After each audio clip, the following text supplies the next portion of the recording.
South African corporations may still need to do more to achieve board diversity. That's according to a PwC annual non-executive directors' practices and remuneration report.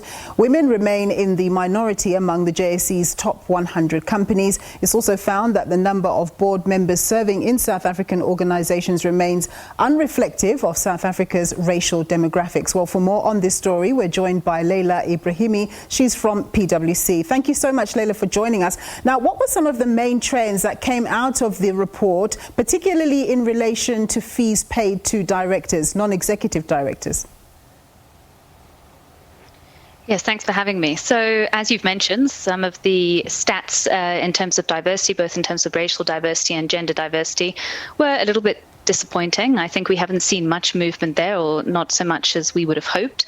We also looked a little bit deeper into South African nationals versus foreign nationals, and you'll find those stats set out in our report, just so we could actually see of the directors that we're looking at, which of them are actually South African nationals, which is also quite interesting because we do have a number of non-South Africans sitting on our boards. In terms of other trends that we've seen, well, many of your viewers will be aware that COVID-19 obviously impacted executive remuneration, but similarly it did impact non-executive director remuneration, meaning that comparison year on year was quite difficult. We saw many non-executive directors foregoing increases during the year because of the impact of COVID-19. Interestingly, at a time where they were expected to be more involved, more ad hoc meetings, more time, increased responsibilities, in a lot of instances, new strategies to try and combat the effects of COVID-19. Yeah. Now, 2020 was quite a challenge for all stakeholders as we all came to grips with the ramifications of COVID-19. What are some of the challenges that the board cited, and were they able to adapt to the changing economic landscape? Yes, you're quite right. There were plenty of challenges abound, and our report focuses on those as they relate to remuneration committees. So you'll see one of the articles that we've set out in our report this year talks about KPIs and how to set KPIs, because clearly with COVID-19, strategies which used to work in the past are no longer working. That has an impact and ramifications on pay outcomes, which is often an impetus for change or a motivator to actually relook at things. So strategies have changed.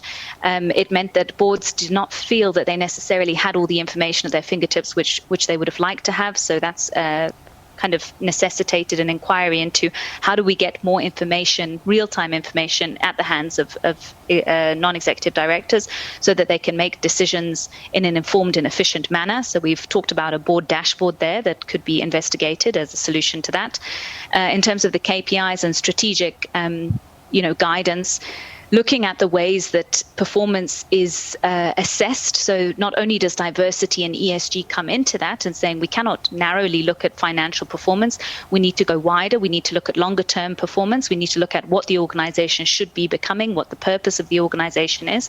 But that also links into the quality of the KPI metrics. So instead of looking at an outcome such as total shareholder return or return on equity as two common examples, looking at the quality of the input factors that lead to that outcome and not solely focusing on the outcome as an oversimplified way of looking at performance. I think you touched on it already, but of course representativity remains a major issue in South Africa given the country's history.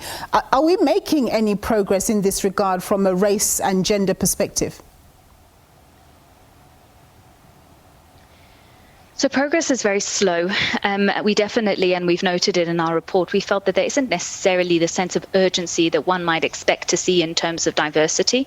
We've set out some action points which we think could be a good way of addressing the point head on. And obviously this report focusing on non-executives focuses on board diversity, but the issue doesn't stop there. It needs to be looked at in all aspects of an organization. So we've suggested looking at things like board evaluations and how board behavior comes into that, succession planning, and the like, to actually, obviously the JSE listings requirements require the board require companies to have a board diversity policy, but it doesn't really specify what should be in that policy. And in terms of target setting, that is still voluntary, and there are no sanctions for non-compliance. So certainly we're anticipating a bit more teeth to come into our regulation and legislation in the coming years because of this lack of urgency, which we've noted. On the other hand, we had our PwC survey which revealed that the better diversity is on the board in terms of, that was specifically in terms of gender representation, the better your board is dealing with ESG, or the more, talked about ESG is in terms of the board strategy. And also the better a company performs, not so? Absolutely. I think the case for diversity and the case for ESG integration has never been clearer. And we've said as much in our report. There's no longer room for debate. There's no longer room for doubt. We just need to take action, look forward and take steps towards, more diverse boards, more diverse organizations, and certainly strategies which incorporate ESG effectively. So what are some of the factors that remuneration committees will need to be cognizant of as they deliberate on issues of executive reward going forward? So that's a great question. So I would say that remuneration committees should closely interrogate the measures which they are associating with executive remuneration.